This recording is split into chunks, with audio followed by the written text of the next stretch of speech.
mind if I do. Shut down!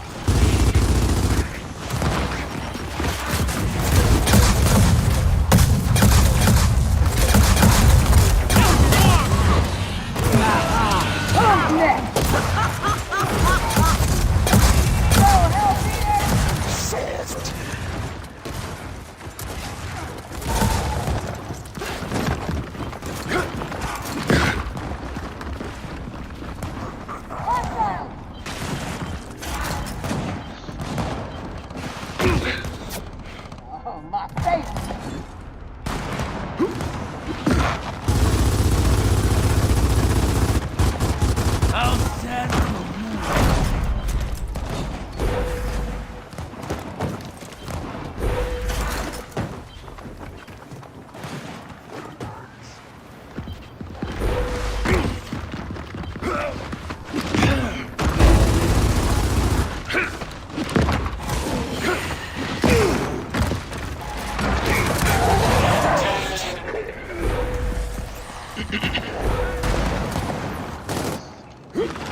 Go, help me!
Don't mind if I do.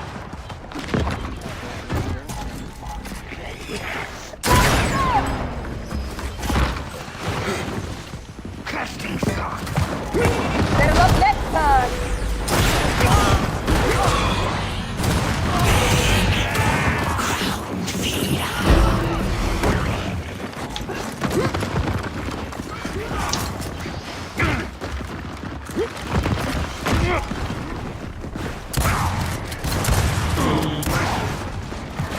Ooh, yeah, baby.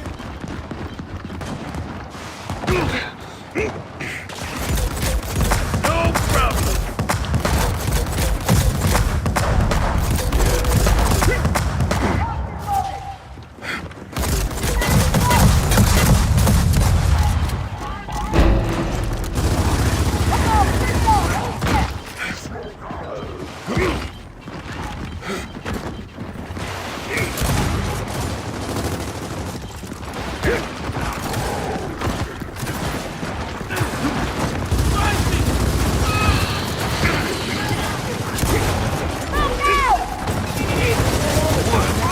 You gotta trust me. Going, move! No problem.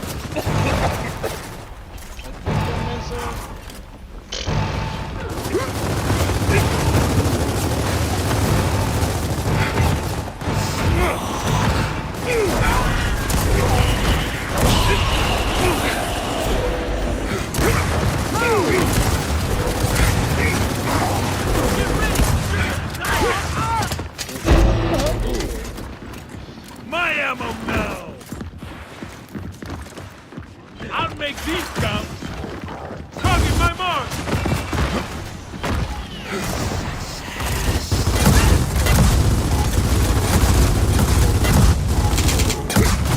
Pretty much buff now. Throwing shot!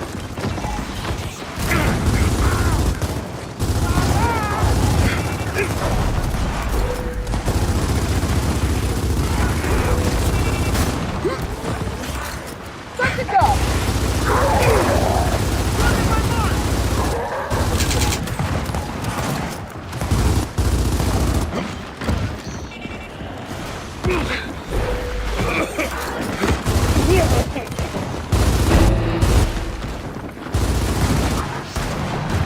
Find some ammo! Ha! See all better!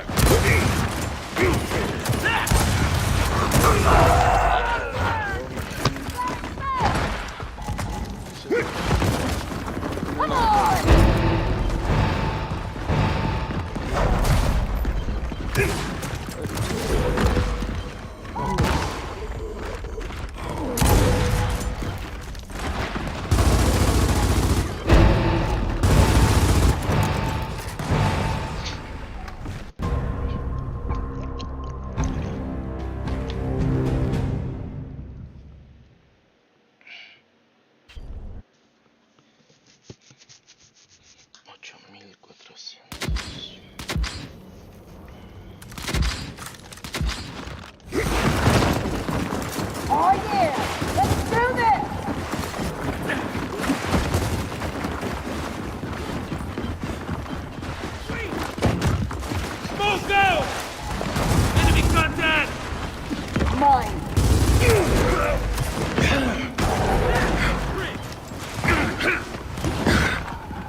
You're pretty much fucked now.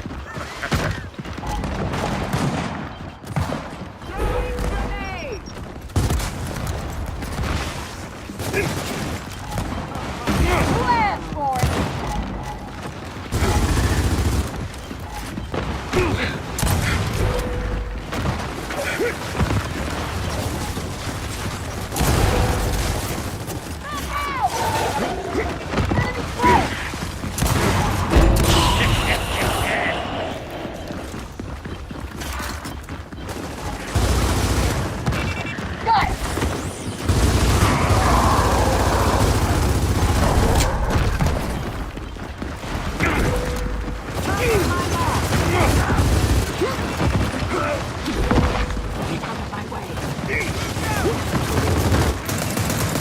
Incoming smoke!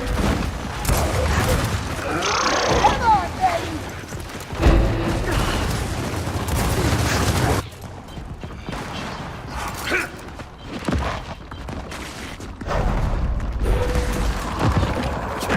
Smoke out!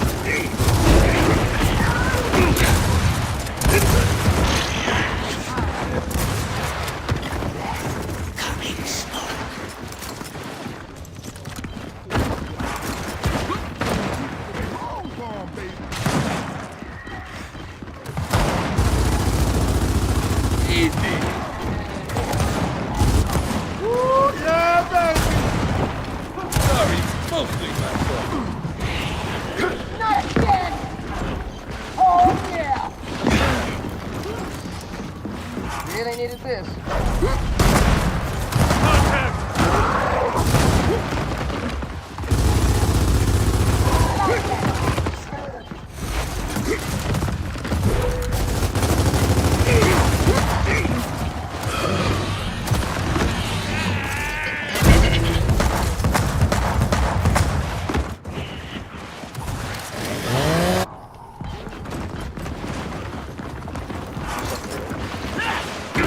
Barry, go!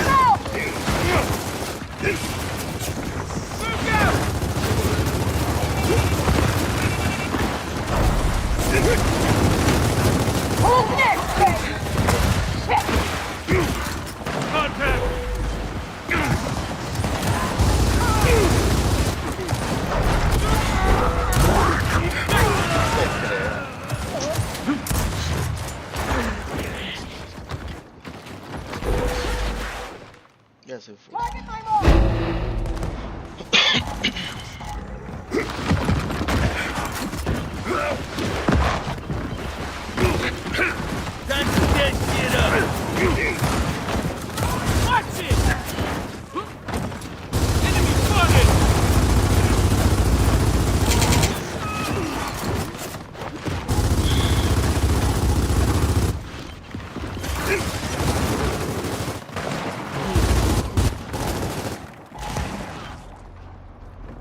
relativity is fundamental. So I'm saying that because there's debate. It's not. I think most physicists would say quantum mechanics is the underlying theory, some kind of quantum description of nature. It's on a roll. And out of that emerges. It's on a roll for how successful it has been. Yeah. In accounting for everything. Yeah. Right. I mean, so why doubt it at this point? Yeah. So maybe we don't know enough to start. So I think I'm not misrepresenting him. He would question whether you really need to have a quantum theory of gravity coming from quantum mechanics. I think he would question that. So the reason I'm saying that. It's my turn to rank the movies that matter to me.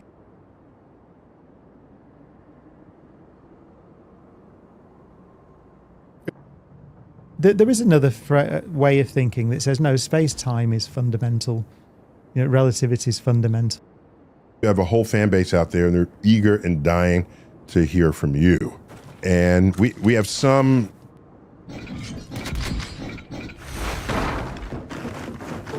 Equal force authorized. Unit reloading.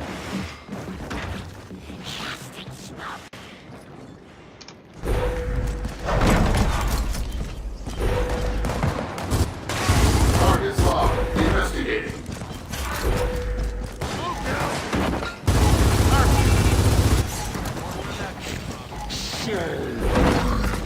What the hell?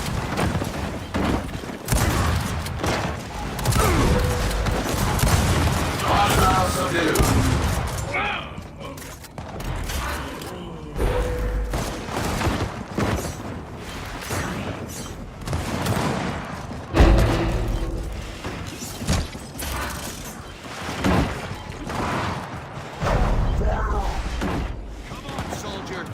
Good to go.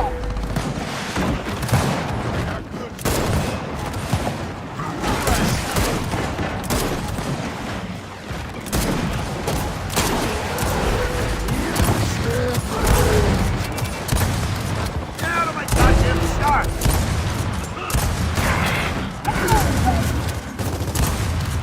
Target subdued.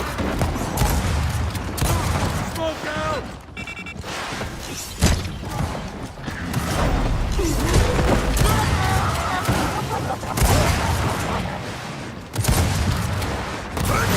Assistance required.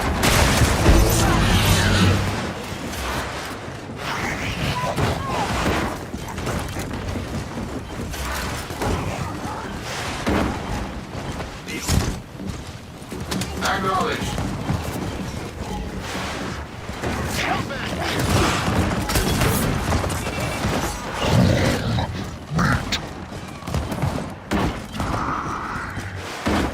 Oh yeah.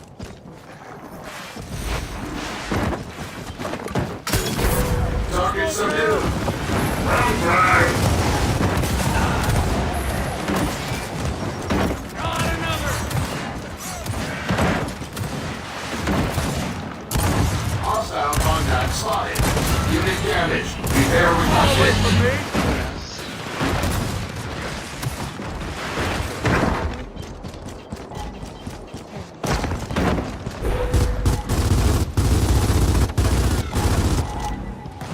Affirmative. Overwork!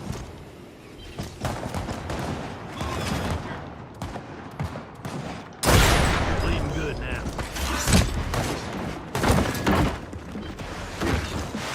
Laser charge!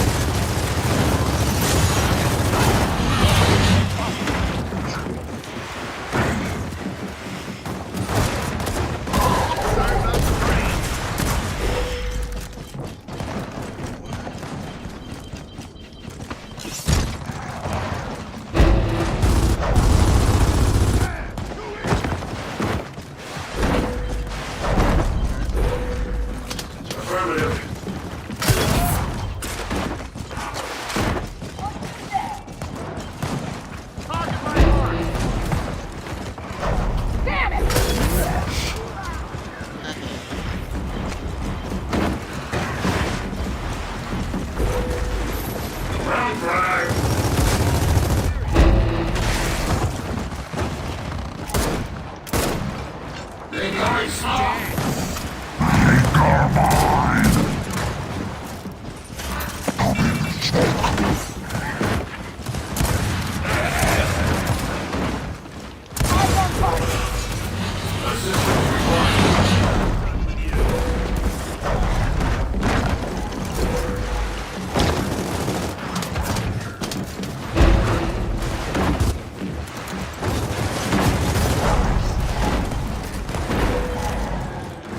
Don't mind if I do. Units suppressing targets. Unit damage. Repair requested.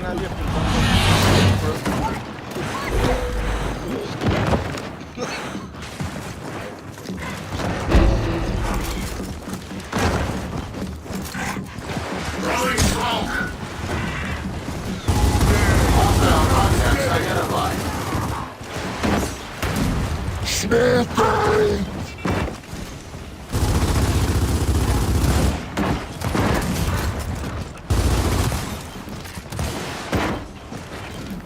Enemy spotted! That's like platform. Feel the power of the car!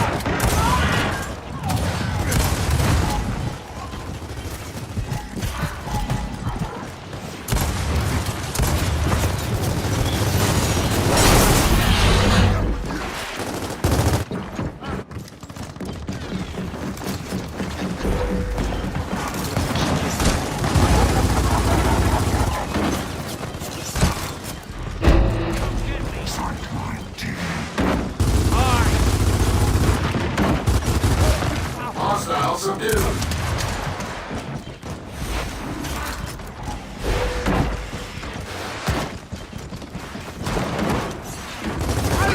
Throwing smoke. Help! Unit reloading.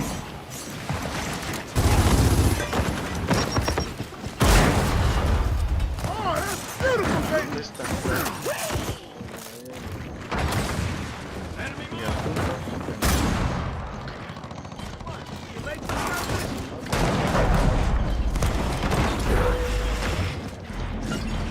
Set.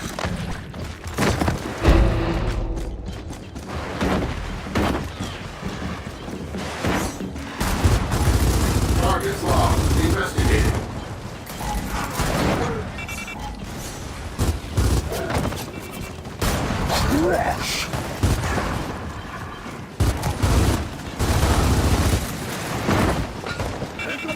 Targeting hostile contacts. Get training!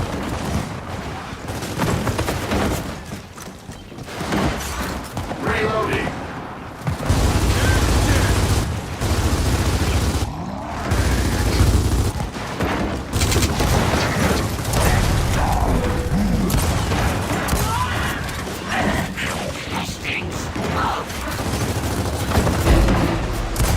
Check your aim!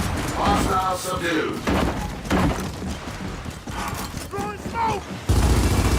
Targets acquired.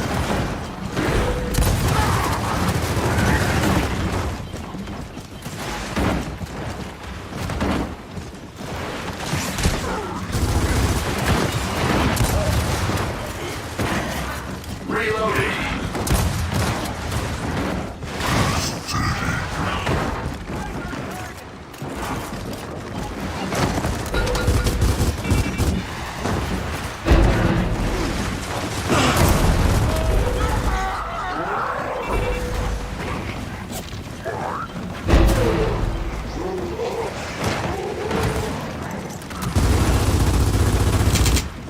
Contact. Unit reloading.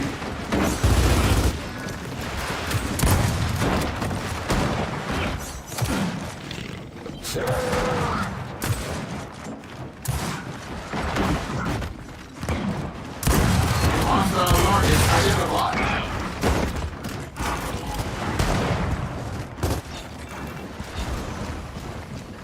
Throwing shock.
Artifacts acquired.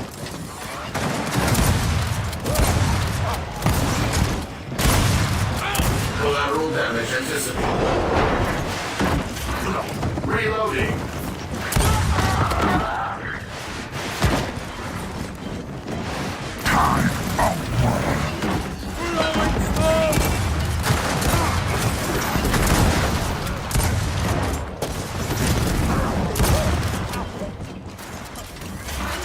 Unit reloading.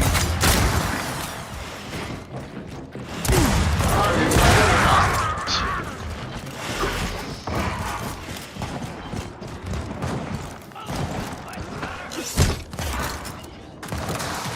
Acknowledged. Reloading.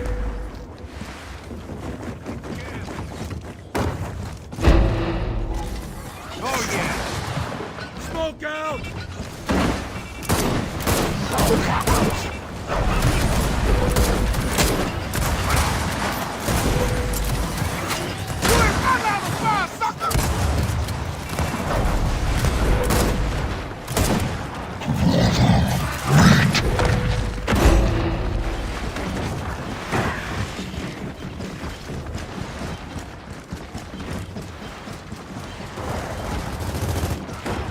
Throwing shock.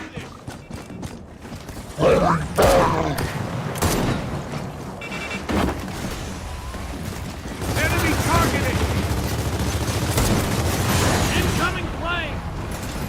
Holy shit!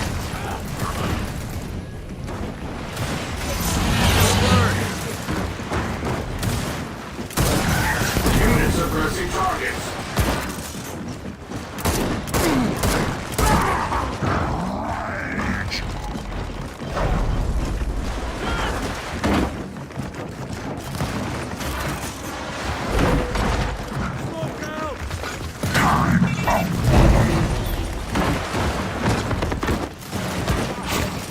Smoke out!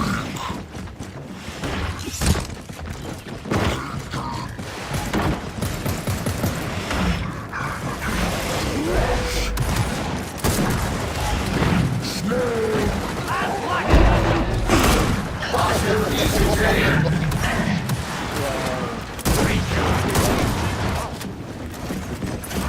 Unit reloading. Hostile contacts. Unit suppressing targets.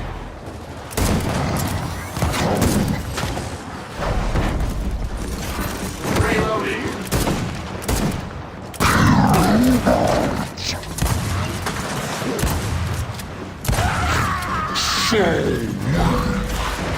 Smoke out!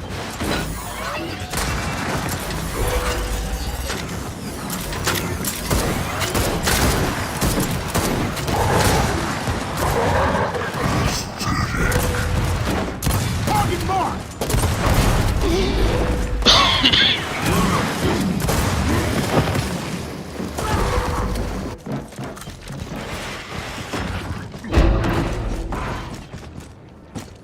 Smoke out!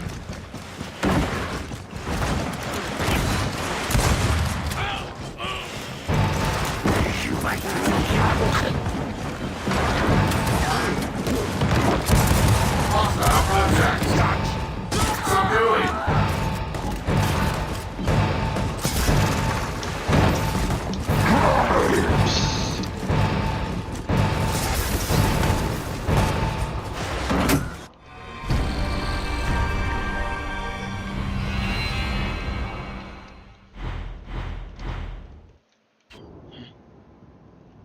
Sea Carnival.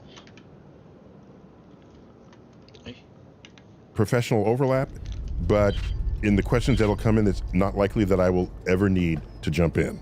And I look forward to basking in your brilliance in the face of these questions. But I'm going to lead off, if I may.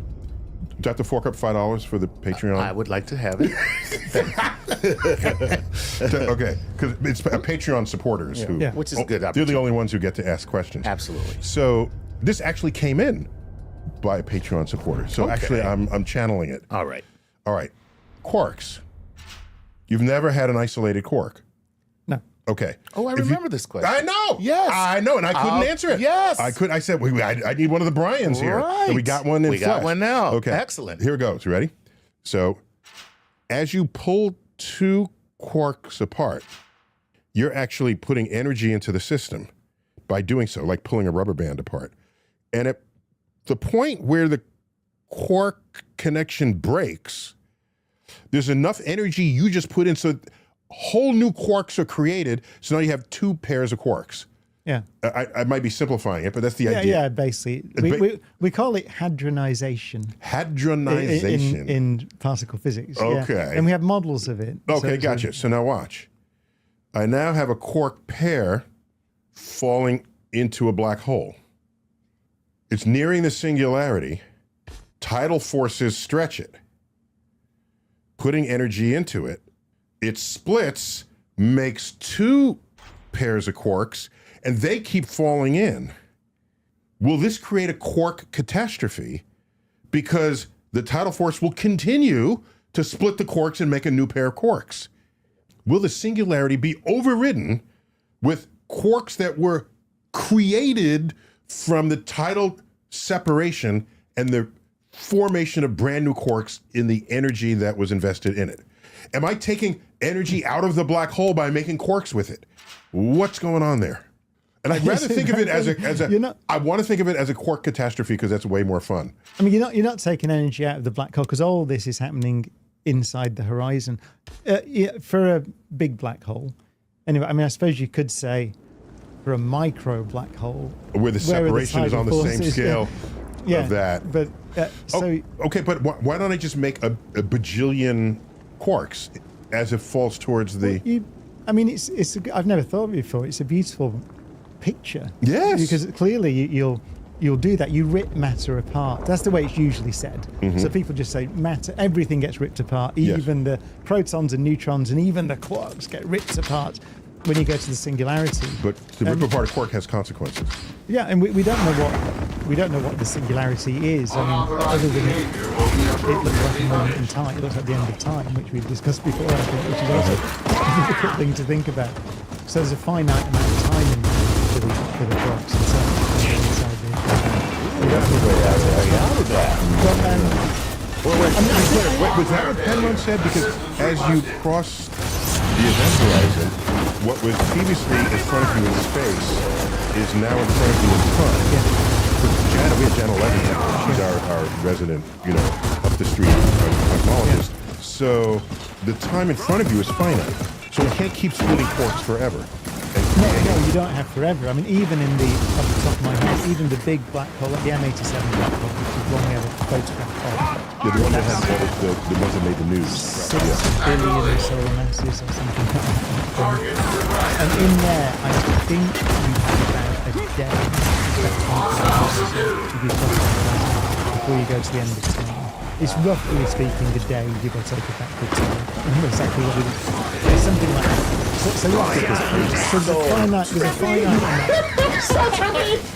You have a day before time ends.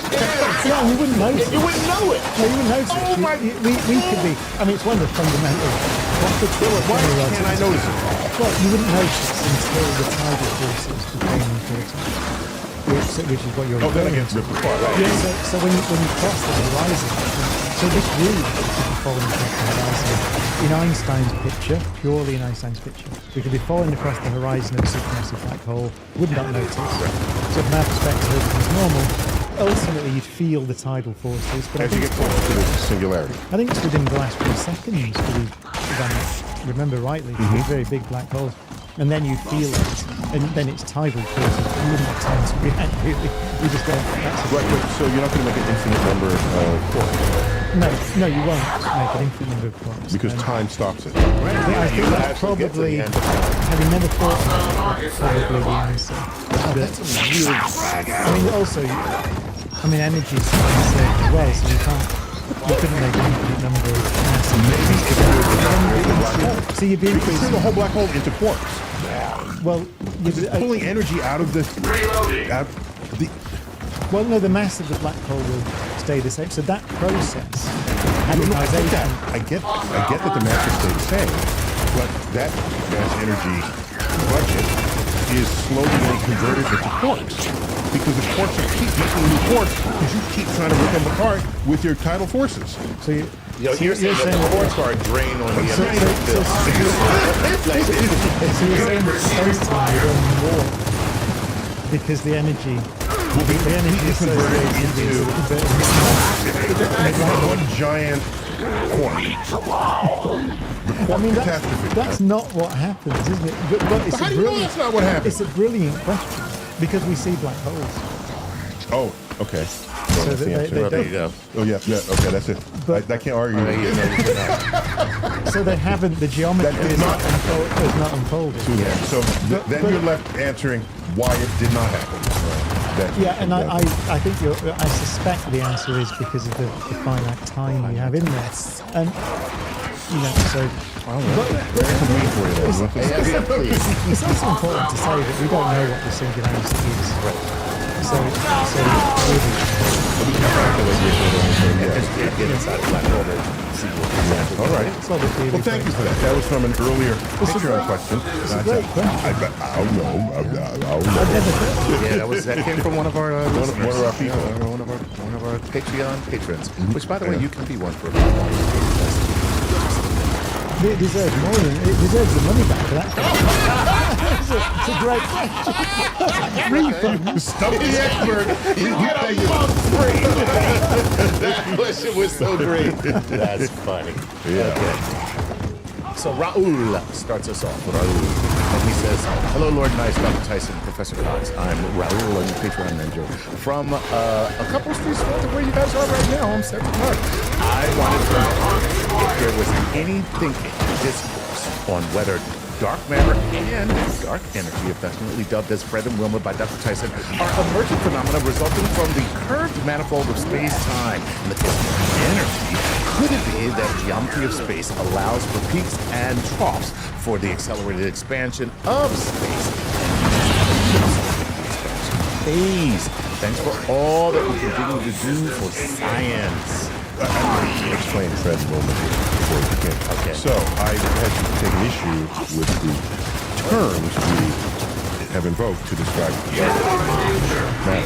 We applied that it's energy and matter. And so what we know is that it's dark gravity. That is what it is. We don't know if it's matter. Maybe it is, probably it is, but we don't know. Yeah. And dark energy, is it energy? We don't know. So I said we should just call them Fred and Wilma. Yeah. Okay? And that way there's no bias associated with the label. Yeah, and that's how I was going to answer the question. Is in that there are different, so dark energy. So as you said, observationally, you mentioned Brian Schmitz was one of the people who discovered that the universe is accelerating. There is in Einstein's theory of general relativity a thing called the cosmic constant, which you can just put in and it does that. But whether that's what we're seeing is a good question, and we don't know the answer. It could be that you're seeing some kind of quantum field, which we talked about earlier. So, for example, inflation, which is the idea that before the universe was hot and dense, so before what we call the hot Big Bang, then space was stretching extremely fast, driven by something which we call the inflaton field, which is one of these quantum fields. And then that field changes and decays away. That's the end of inflation and the heating of the universe, which we call hot Big Bang. So it could be that dark energy is something like that. It's some kind of quantum field that's doing it.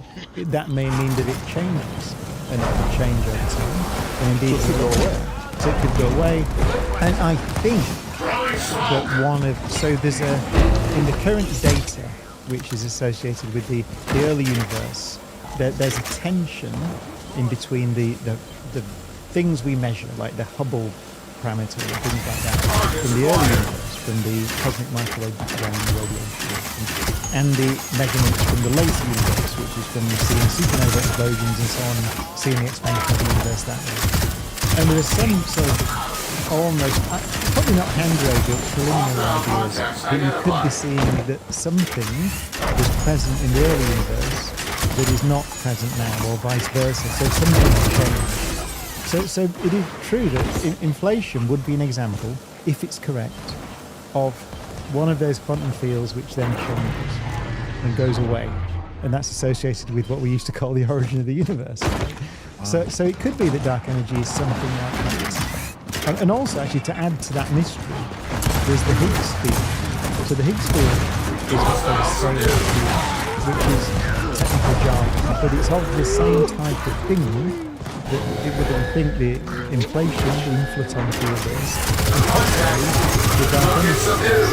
So these are, but the Higgs field doesn't appear to cause the universe, well, it does not cause the universe to accelerate in its expansion, or at least not in the way that we would expect.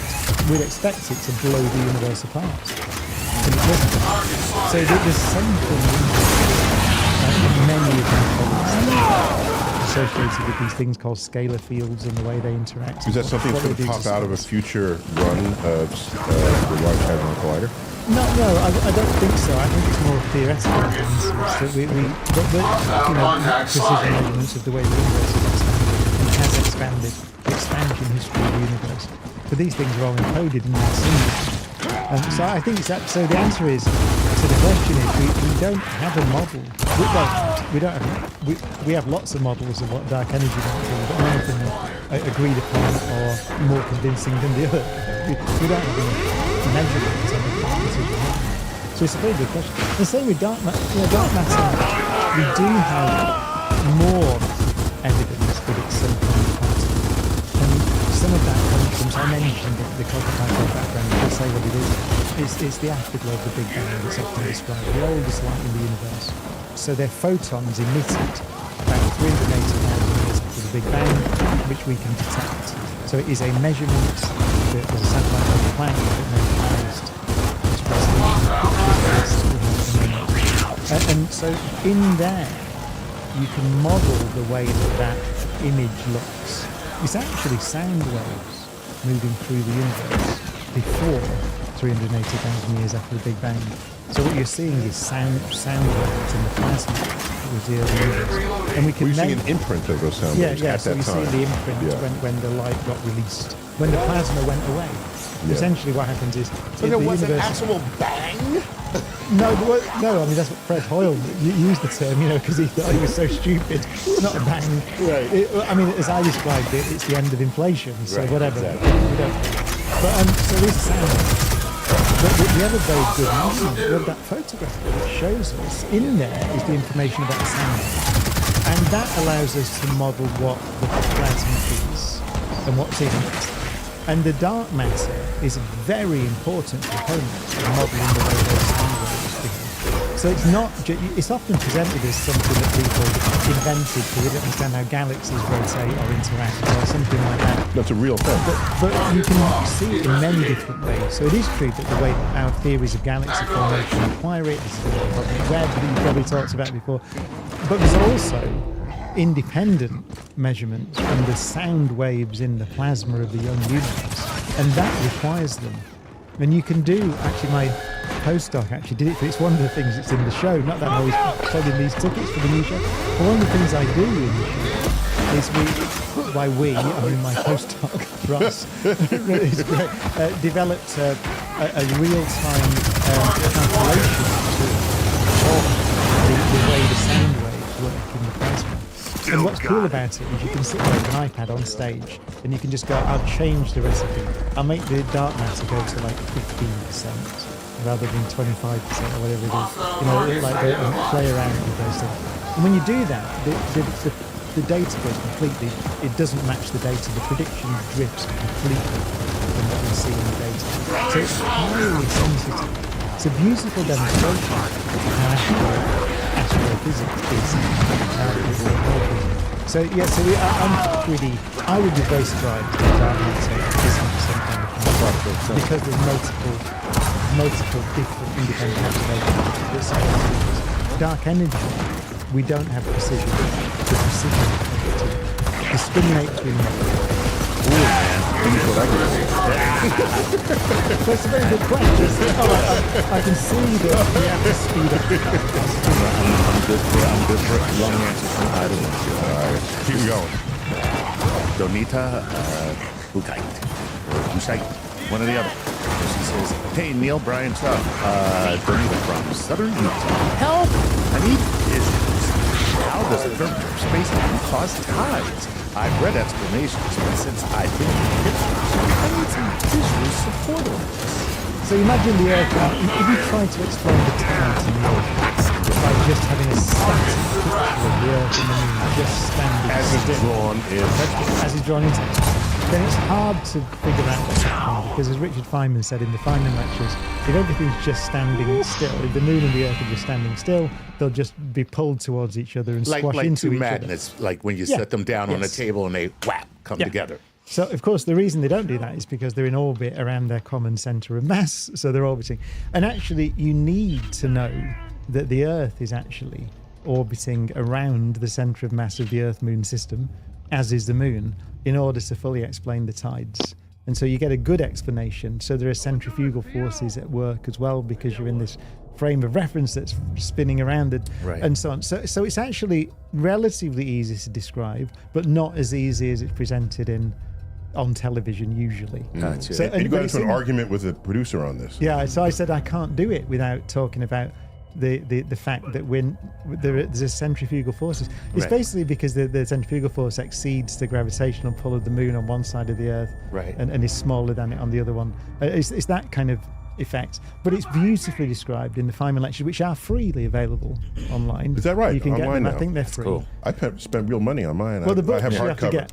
I have hardcover. I got them in the. When did I get them? They're In beautiful. 1981, I bought them. Yeah. Yeah. Okay. But it's in there. You can download. I think they're freely available now. And there's It's three worth volumes, right? So Yeah. classical mechanics, E&M, and then quantum. Yeah, and it's in volume 1. Very nice. It's Yeah. really lovely explanation of it. So there you have it, Donita. And also, you can check out the explainer that Neil did on tidal bulges. That might help you too, Oh, because it's really I forgot good. about that. It's correct. You remember all of our explainers. Why you think I do this job? Okay.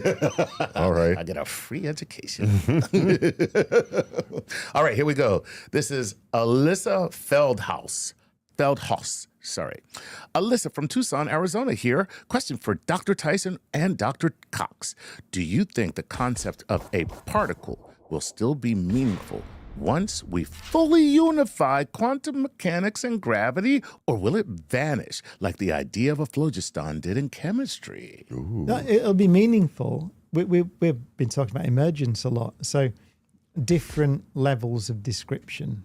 So yes, it may well be that there's a theory of nature that we have it, right? It's quantum field theory, that just quantum fields, and there may be a deeper level in terms of qubits or whatever those things are, Planck scale things. But there will always be a level of description that where particles are the right thing. I mean, think about an old-fashioned TV, a cathode ray tube, where you have a beam of electrons, and the beam of electrons goes through a magnetic field, and it jiggles the beam around, and you get the picture on Right. the TV. There's never going to be a better description of that than a beam of electrons. Right. So maybe a deeper part of that question is, if we come to understand that everything is strings, then we don't need the language of particles. Or once again, is it just a convenience? You will need the language of particles to explain things that are happening in this room at these energies and temperatures. Because that's how there's it manifests. Yeah, it's just pointless. You would Okay. why you wouldn't talk about these phenomena that only become important for your description of the world at energies that, trillions of a second after the Big Bang. or Yeah. something Okay. like that. Okay. I mean, just to say quarks, right? Quarks are not that you don't need those to describe nuclear physics. You want protons and neutrons. Right. Those are the things Those are that the you things need. that, right. Right. Yeah. And so the quarks are hidden inside. You don't feel that them. You don't perceive them. But that's why we didn't discover them until 1968. I think. Yeah, was yeah. Late. experimental. It was pretty late. You were on our way to the moon, and we don't yet know that quarks are real. Yeah. That's wild. That is wild. All right. You're stupid. Okay. This is David Villasmil, who Is that the says, best you can do with these people's names? hey, listen, Chuck. that's his name now. Velasmil. Yeah. Velasmil. Velasmil. Okay. Yeah. You made him French. That's what I'm saying. That's his name, not Velasmil. So this is anyway. He says, "Hello, Dr. Cox. I've been a fan forever." All right. Dr. Tyson and Dr. Tice, you guys are awesome. Anyway, how do particles know it's time to decay? Love that question. That's a great question. Yeah. Sorry about your name, David. Because it's yes, it's a great question. So what's the best way of describing time? So we have a lifetime, which is, as I said before, is to do with can you decay? So there might be a reason you can't, because things are conserved. Electric charge, for example. Electric charge is conserved. So you can't take a positive charge thing and have it decay to a negative charge thing. You can invent something, you can't destroy and create charge. You have to learn it's conserved. Very important is the neutron. So the neutron is a bit heavier than the proton. So the neutron can change into a proton. And does. And does in about 10 minutes. Yeah. Oh, so I thought it was even quicker than like 6 is it 8 minutes? Like, Yeah, it's like you count it out and watch it. So if it's sat on its own, it'll do that, and to conserve charge, there'll be a positive thing will go as well, and so basically it can do it. So, and the lifetime is really proportional to the difference in mass. It's very tiny. So if it was really big, if it was much heavier, it would decay quicker. So you've got there's the mass difference, and then there's the number of things that you decay into, the number of ways you decay. Yeah, but that's just a statistical average. The decay time. That's the half-life. Yes, half. Okay, so we fill out the time with some of them are decaying sooner or longer. So it's not just as simple as you described, where how much difference is there in the energy of the mass of what it is and what it can be. Because there's a variation in there. And I interpret that question as, how do you get that variation? Oh, well, that's quantum mechanics. So it's statistical. Don't say that's the answer. Well, no, but you're right. It's a very deep question. Yeah. And that bothered immensely the early founders of quantum mechanics. So people like Rutherford and those people, and Niels Bohr and all those people, and Einstein bothered a lot rather than the universe. That's essentially what you're saying. You're saying, why does God play dice, as Einstein? So the reason He's late on the mortgage for the universe. Yeah. So he plays that to get some extra cash on the side. Papa got to make this money. So I think it is. Papa got to make this money, baby. Come on. But Brett, I realized just while you were speaking that you did answer your question precisely. Because she said, because why does some take longer than others? Yeah. And the difference in how many options it has coming out the other side. And the mass difference. And the mass difference. So that'll say why one will decay in 5 minutes or 10 hours. You couldn't get that. Okay. Given that, what is going on at the instant that it decays? Because that could be insight into why some will decay sooner and some will decay later, so that it averages out to that half-life. So what's going on? So you can, it's called the weak nuclear force that's changing these things. So that's part of the standard model. So what actually happens when a neutron turns into a proton? So a down quark turns into an up quark. So what happens with the down quark? You can think of it as emitting particle, a force carrying particle comes off. The W minus. W minus. Then goes through electron. Because so the W minus goes off, and then you get a down quark, which is a charge. Contact spotted. So you get a minus 1/3 quark, goes to plus 2/3 quark, and then you get an electron that comes off. So all the charges are considered. So you get invented. And So also the when sum of all the charges at the end is the same as we the got sum. it. And when we think of a neutron decaying to a proton, all that's the engine process going on. But that's the gearing that's happening. Yeah. So it's the same kind of picture as why does an electron bounce off another object? So we say, well, because they've got negative charge, and negative charge is a plane.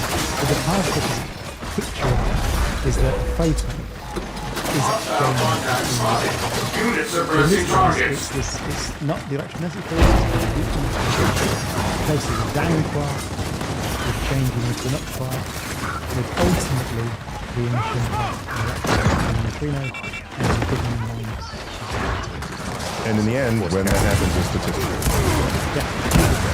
Are we hiding our awareness of objective reality by adjusting it to the bins of probability? No, so it's not the same. That random is not the same as the random you don't know. So in terms of the gas, there are things are jiggling around. We don't keep track. We spoke about it earlier. We don't keep track of the billions of molecules in the gas. So there's some statistics comes in because we're averaging over loads. Quantum mechanics is not like that. As far as we can tell, the statistical nature of it is inherently, it's built into the theory, it's built into nature. And that bothered everybody. So Einstein was just wrong. That's what, Yes. well, you know, Einstein didn't like it. It is true, but how to interpret that? Then it's a whole other episode, right? So you've probably talked to people about the many worlds interpretation of quantum mechanics. That's all. That's this thing. That's all this. How do you interpret those statistical? Without invoking a statistical description. Yeah, I mean, so it seems that it's a fundamental part of the thing. You know my favorite part of particle decay? What's that? If you accelerate them, Right. then they take longer to decay. Makes sense. There's Einstein's special theory. That's so bad. Going closer to the speed of light, so time literally is slowing down. Slowing down for the and so it's decay. It takes longer to decay. Yeah. That's a beautiful thing. That's very cool. Wow. Time for a few more. I think that this is John. It says, hello, Lord Nice. Dr. Tyson, Dr. Thompson, Dr. Marcus. You both explain what a Planck length is and how we will likely never get more accurate measurements beyond this target level. I am wondering if light can have a wavelength that small, and if energy would be measurable, or could that be another infinity we need new physics to explain, much like the singularity in a black hole? P.S. Love the show, and Chuck, I figured I'd mention you first. Anyway, yeah. There is an answer to this. I love this question. I would not even ever answer this question. The answer is that so the smaller you make the wavelength of the photon, the higher the energy. Yeah. So there should be an energy associated with the wavelength that is a Planck length. Yes, and you find out that that's that energy density makes a black hole. So I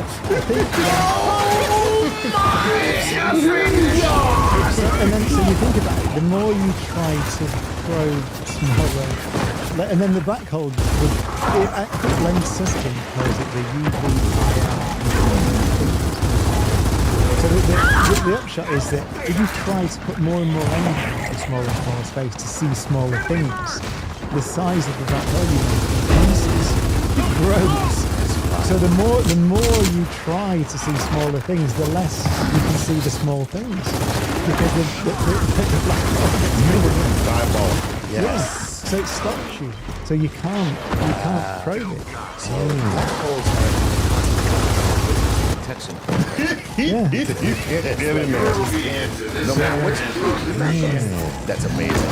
What a great question, bro. That was awesome. Okay, All right. and just remind us briefly about a Planck length. Put that on the map here.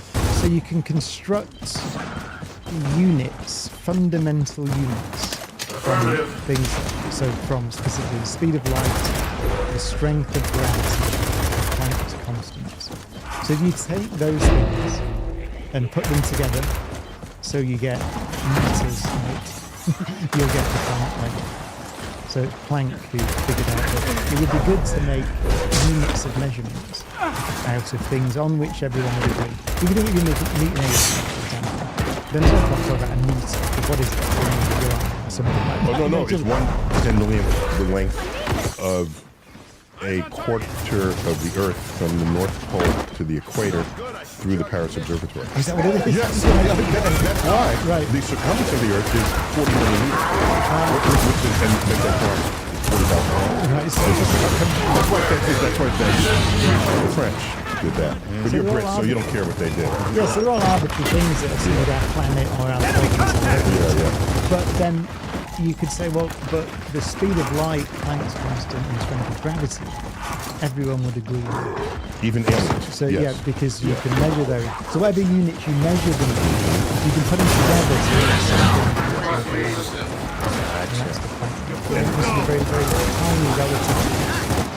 Very cool. So can there be a fabric of space-time that, in other words, if you were to quantize general relativity, you would have the point weight would be fundamental for that, right?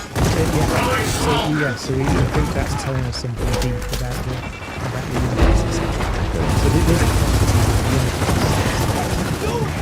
Not quantity. Right. Very, very cool. I have two, maybe one more. And this is Big Stu. Big Stu says, hey, what it do? My name is Big Stu from Austin, Texas. And I heard Dr. Cox talk about how information might not actually be lost. But what is that information itself? Does everything radiation somehow contain the same atoms that went in? Or does the universe just eject some cosmic thumb drive full of data? I'm trying to wrap my head around this, man. Help me. Cosmic thumb drive full of data, yes. Yeah. So the idea is that the Hawking radiation ends up. The description that who was asked the question? Stu. That Stu said is basically right. So in more technical terms, you end up with this Hawking radiation. You'd have to collect it and do some operations on it with a quantum computer to kind of extract the information. So it's all nobody's going to do it. It's impossible to do in practice. But that's the idea. In a very fundamental sense, it's in there. In the same way that I suppose the information, if you were to suppose is the information disposable, encoded in the memory of the cloud. Quite complicated. And it's that idea really, but at a quantum mechanical level. So it's not physically the physical stuff, but it's the data. Cool. Very cool. Time for one more. All right, this is Wayne Rasmussen, and Wayne says, hello, Star Nerds. Nerds unite. Yes. Nerds of the world. Does Newton's third law hold true in quantum mechanics? Wayne from Northridge, California. Yeah.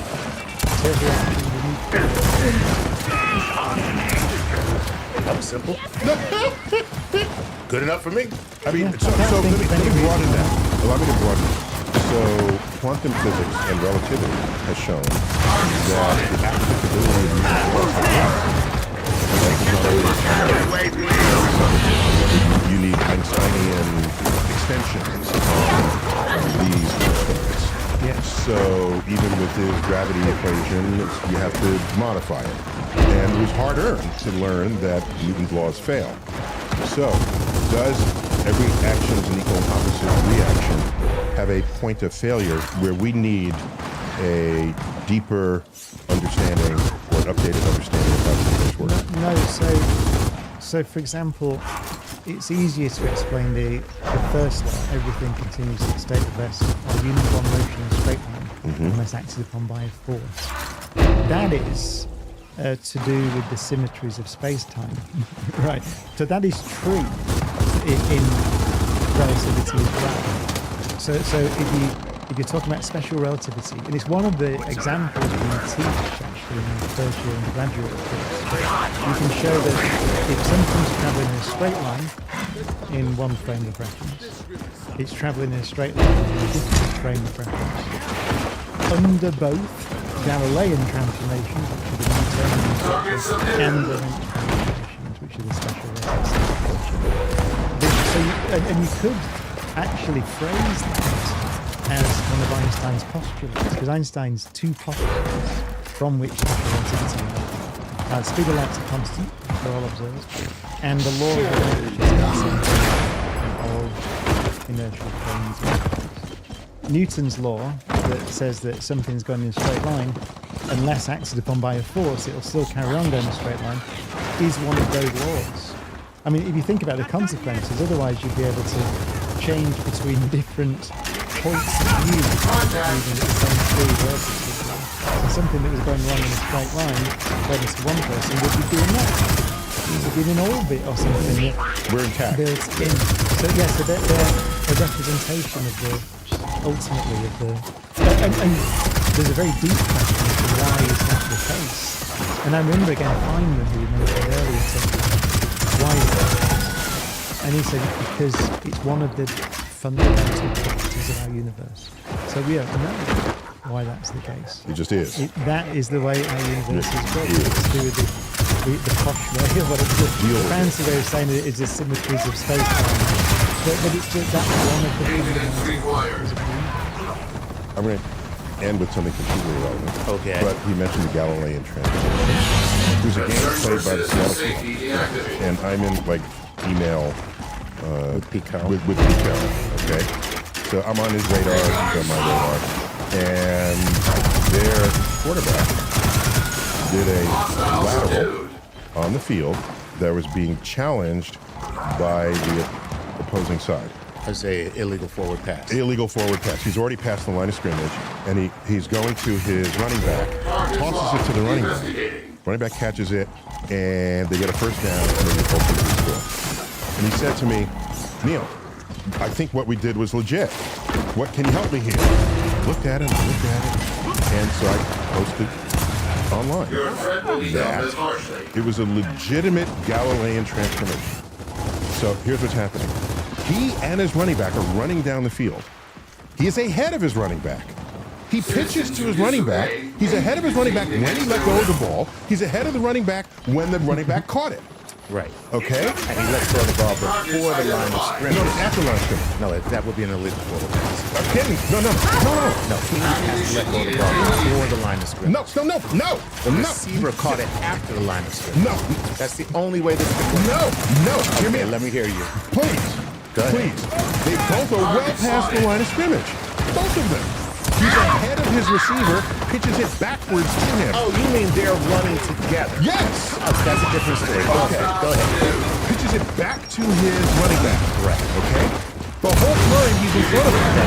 But they're running so fast that from the reference frame of the gridiron, the ball actually went forward. No, that makes sense. Okay. Yes. So I said, this is a Galilean transformation. That's You okay. cannot penalize football players for running being fast. fast. Okay.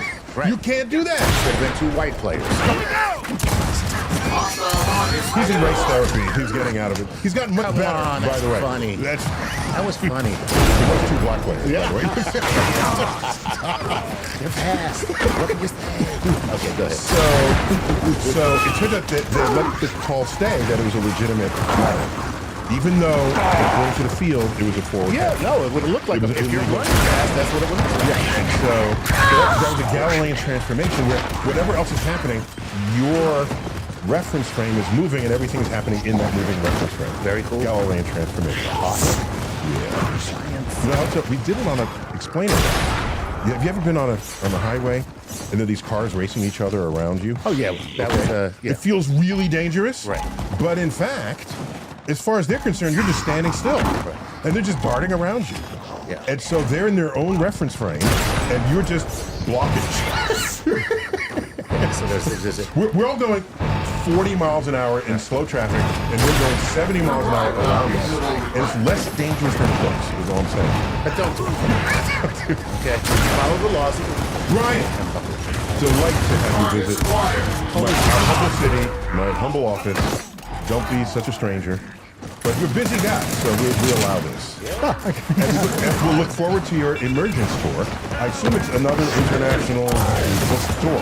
Yeah, it comes to the US, and I think the tickets are on sale for the end of next year and the start of 27. Oh, boy, got his calendar. The New York deck, the East Coast decks are not yet on sale actually, but they will be. You to come back to the Beacon Theater, which is where I last stayed. I think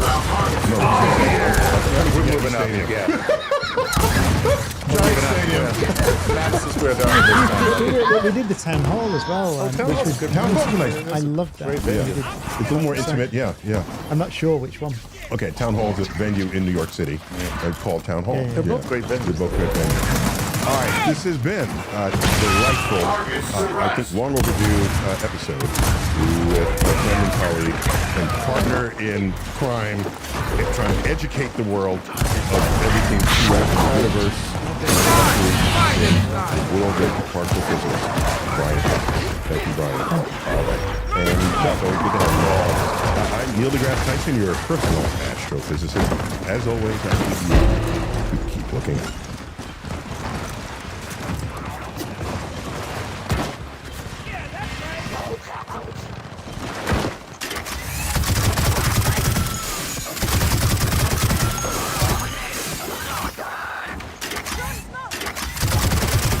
Target suppressed. Could black holes be the key to quantum theory of gravity, a deeper theory of how reality, how space and time works? Well, I think so. What are black holes, Tyson? It's interesting. These objects, which have been known, I would say, for 40 or 50 years, but theoretically for the best part of a century, have always been fascinating. They're odd things. The simplest way to describe a black hole would be a region of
What is emergence?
Kicking ass is one of my favorite things. Come on, let's go.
All right.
that shit up.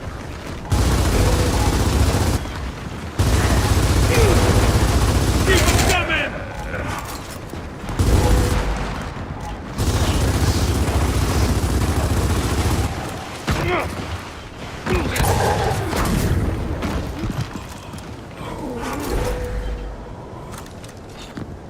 Throwing smoke!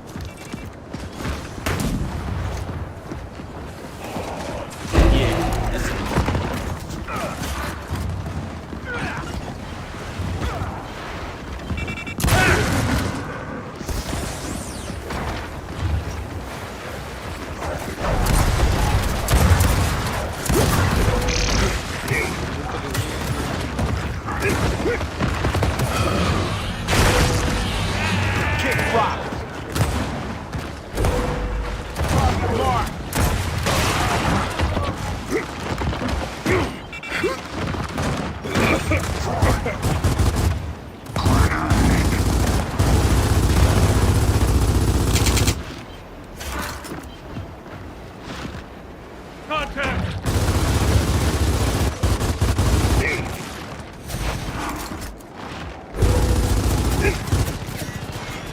Oh, I'm good.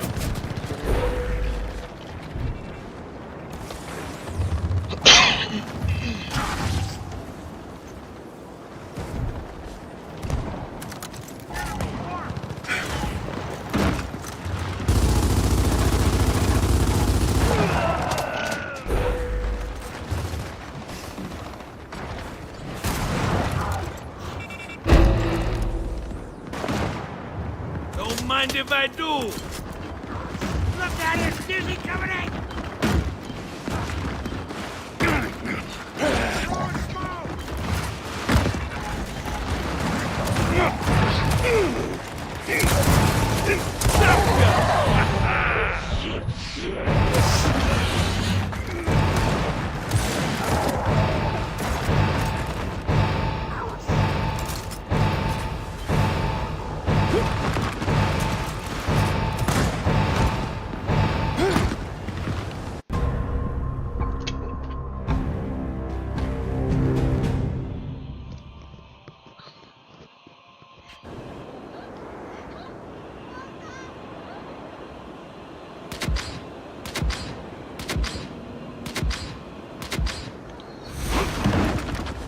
Griffin don't play, Griffin kills.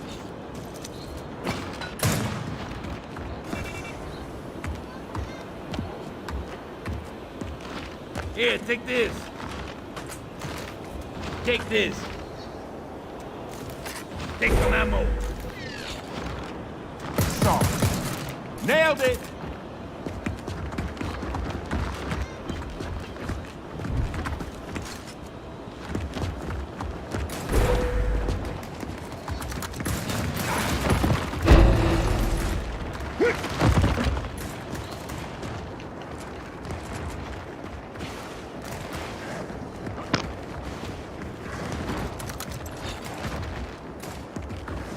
I'll leave this here.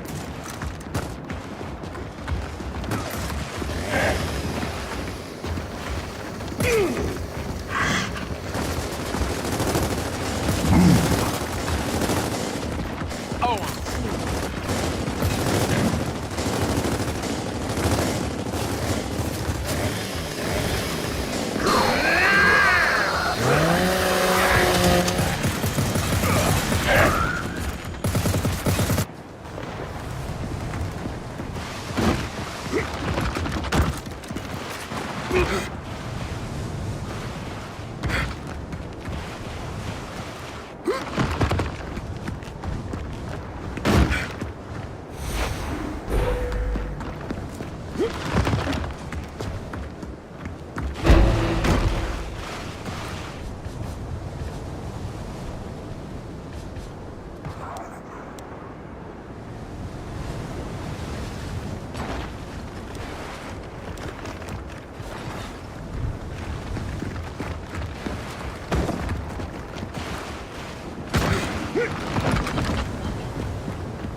Is gravity truly a force? Ooh. The trajectory, it looked like a duck, it talked like a duck, it acted like a duck. Right. As far as you're concerned, it's gravity. It's gravity. Go on about your business. And the universe doesn't care one way or the other. I'm going to quote Einstein. Time is defined to make motion look simple. Whoa, that is effing crazy. If I put you in an elevator and cut the cable, you will fall to Earth at 32 feet per second for every second. So it's no good if just before I hit the ground, I jump. Only if you're Bugs Bunny or the Roadrunner.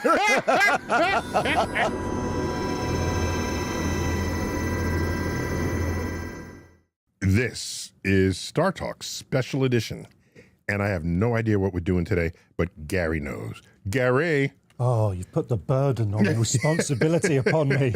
They just told me to show up for a special edition. All right, so every year we sit patiently through hundreds of fans' questions, and thank you so much. But now, after a year of good behavior, we get to ask ours. So I suppose it's that time of the year when there's naughty and there's nice. So I guess I'm the nice. and I'll be naughty. How about that? So this is the third time, apparently. I know. Wow. It's become Okay. a tradition. Yes. In the making. This one is the charm. Founded in 2023. Okay. What a great year. It just does not sound very know. impressive. All right, so what do you have? So what happens now? Oh, it's okay. Before we get to our questions, and These are questions you have. the Star Talk family have, and Chuck and I are part of the Star Talk family, so we have our burning questions. Burning All questions. the people. Okay, you have your burning questions, and you're also delivering questions from people who are in the Star Talk Oh yeah, family. oh Okay, yeah. okay. I mean, we are built on curiosity. Okay, if that's as it should be. Thank you. But if I can't answer it, I will tell you. All right.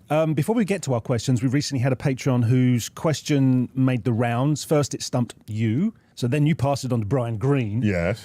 Who then recently passed it on to Brian Cox and stumped two different theoretical physicists. So congratulations to Mitchell Adkins for winning Cosmic Queries. Well done, you. Yes. Right. Is there some prize for that? You get to ask more questions. He gets the Yeah. pat on the back for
Hello, everyone, and welcome to the Mindscape Podcast. I'm your host, Sean Carroll.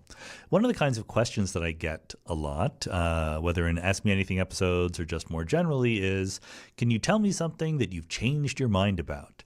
Of course, I've changed my mind about lots of things. I try not to be too dogmatic or stuck, but I actually struggle to answer that question because there's some trivial examples where I changed my mind because we got better data or I got better information, right?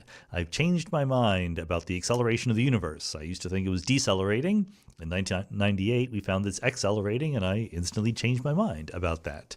Right now, I think the best candidate for what's causing that acceleration is the cosmological constant.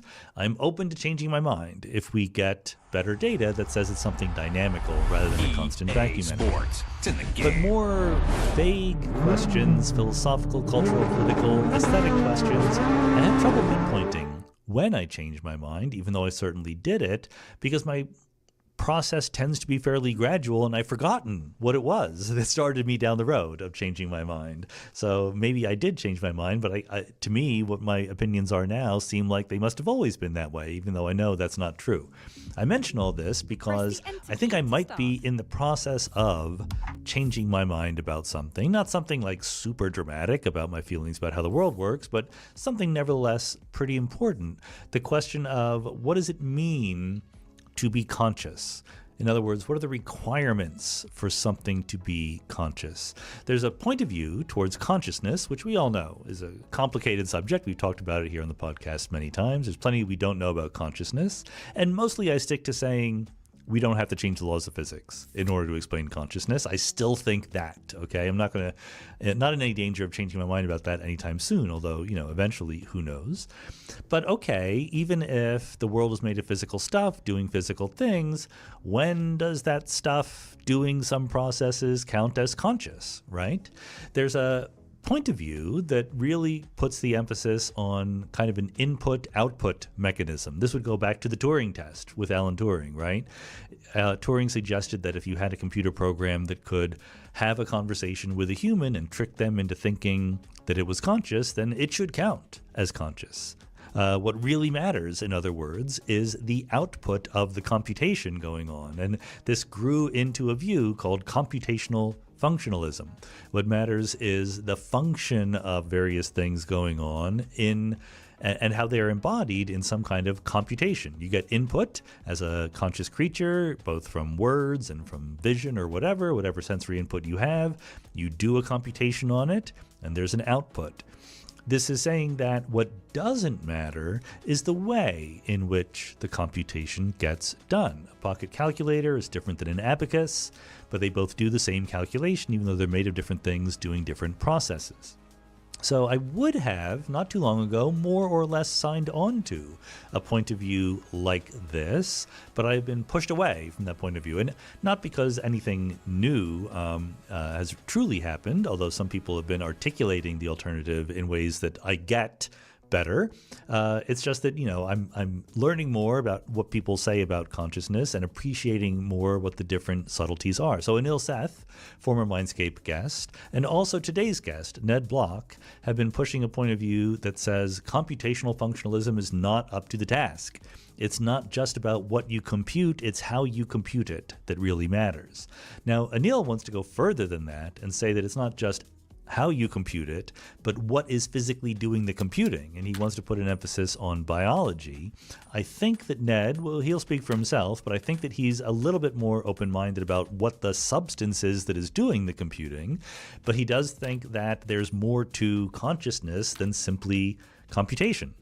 There's other processes that matter as well. And so he has written an article recently, I'll link to it in the show notes, but it's simply entitled, "Can Only Meat Machines Be Conscious?" Meat is, of course, a casual term for what we're made of, biological organisms of that form.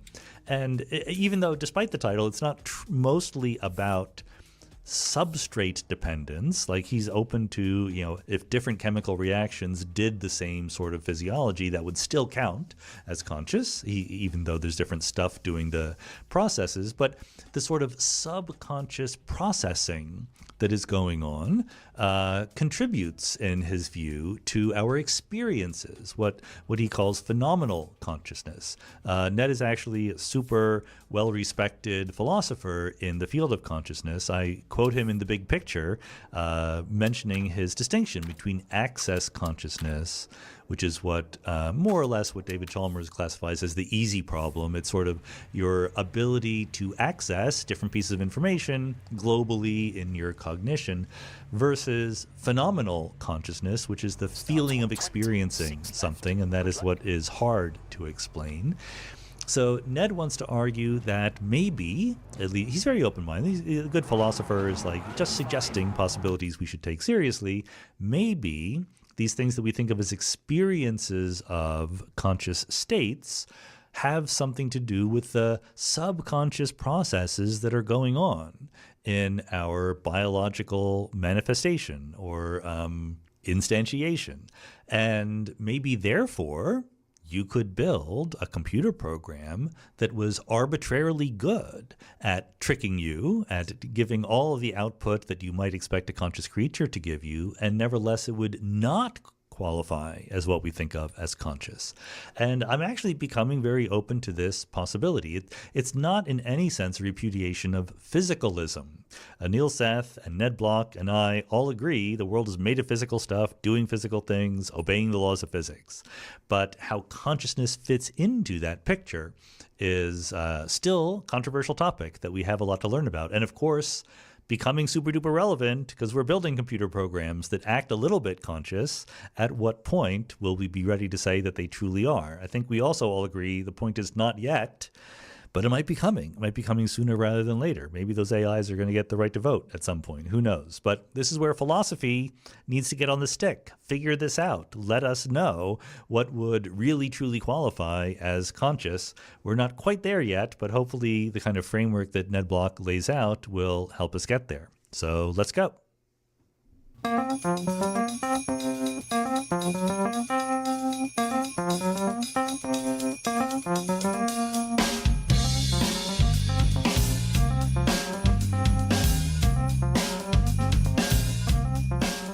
Ned Block, welcome to the Mindscape podcast.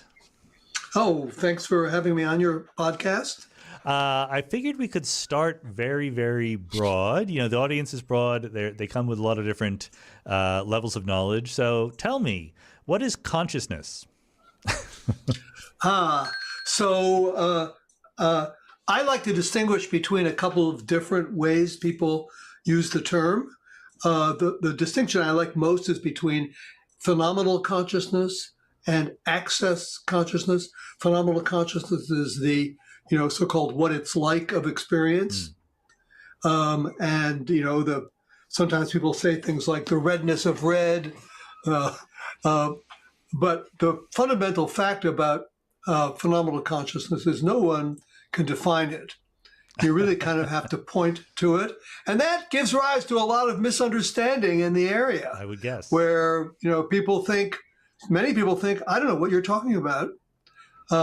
Sometimes I like to explain it by talking about famous conundra like the inverted spectrum, maybe the things we both call red look to you the way things we both call green look to me. That look is the phenomenal consciousness. Then there's, Mary's famous thought, the famous Mary thought experiment. She's raised in a black and white room. She goes out of the room and sees blue for the first time. And she learns what it's like to see blue. Right. There are all these thought experiments. Each of them has their own problems. But I think they do something to explain what I'm talking about when I talk about phenomenal consciousness. And then there's access consciousness. Yeah, then there's access consciousness with some kind of global availability of information. That is what, I wrote a paper in the mid-90s making a big deal out of this distinction. And I had two opposite reviewers, one of whom said, the access consciousness makes a lot of sense to me, but what is this phenomenal thing? I don't know what you're talking about. Yeah. And then another reviewer said the opposite, as you might imagine. And, I still get both of those responses. And then there's a third thing, which in many people's mind is even more important, which is what is sometimes expressed by consciousness of. A mental state is a state I'm conscious of myself as being in. And this idea that there's something about, that you need another state about the conscious state to make it a conscious state. So the idea is that there's this thing, transitive consciousness, sometimes called consciousness of, and what it is for a state to be conscious is for there to be another state that amounts to consciousness of the first state. And that's a big view. Many people hold this. It descends from Armstrong and Locke, before him Locke. And many people feel like this is the main idea. So I think there are those three different strands to consciousness. I'm always talking about phenomenal consciousness. Yeah. How, some people very casually will think of consciousness as being related to self-awareness. I am conscious of being in a certain form. Is that? Yeah, that's the third thing that I just mentioned. Yeah. Okay, then I understand access consciousness less well than I thought I did, because I thought that was the self-awareness bit. So I think you're onto something there, which is that that self-awareness kind of thing is a form of access consciousness. It's a pretty sophisticated form. I think young infants are conscious, and they don't have that. and animals are conscious and they don't have that. So I think you could be conscious without that self-awareness. Okay, good. But just so as clear as I can possibly be, let's do the access consciousness thing one more time. Is the word access doing what I think it's doing? It's what I had access to in my brain? Yeah, I put it more in terms of global, with regard to perceptual information, global availability of that perceptual information. It's very linked to the global workspace kind of idea, where when you're conscious of something, it's available to all your cognitive mechanisms: decision making, thinking, betting, problem solving, reporting. Okay, good. Actually, that does help. And then the phenomenal consciousness, of course, this is where the sexy action is, talking about, how we're going to understand it. Yeah. Let's actually dig into the inverted spectrum a bit, because I never talk about it here on the podcast. So, what does that mean? Well, as I said, it is the hypothesis that things that we agree are red look to you the way things we agree are green look to me. And the idea is that things look different to different people. Now, to have a thoroughgoing version of it, you need to say something about the other colors. And the simplest form is a red-green inversion that keeps blue and yellow the same.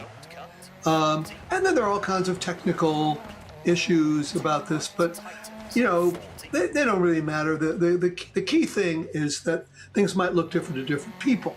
And I have to say that although this has a storied past where many Wittgensteinians thought it made no sense at all, it was pointed out in an article about maybe 25 years ago by the Swiss philosopher whose name I'm forgetting, that there is this phenomenon known as pseudo-normal color vision. Okay. That may be an actual case of this. Now, to understand pseudo-normal color vision, you need to know a couple things. First of all, that there are three kinds of cones. The short, medium, and long wave cones, and the long and medium are mainly responsible for red and green, and they have pigments in the cones that are responsible for the signals that come out of them, and the pigments are two pigments, chlorolabe and erythrolabe. Okay.